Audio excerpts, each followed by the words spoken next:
The MyiTero portal for labs gives you control, flexibility, and productivity when reviewing iTero scans. You can receive iTero scans within minutes of your doctor sending it, allowing you to review them quickly and make decisions while the patient is still in the chair. You can resolve questions such as, does this scan look good? Are there any issues with the scan? Can I fix them? Is this something iTero modeling services can help with?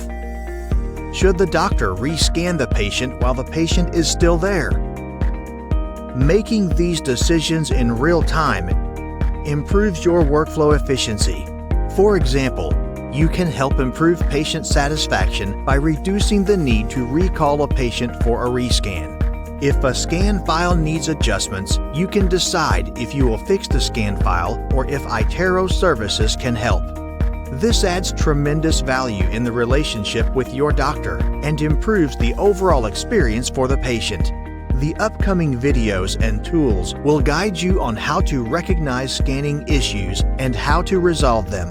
In addition, you will gain professional skills to provide enhanced services to your doctors, such as supporting them on how to improve their scanning technique.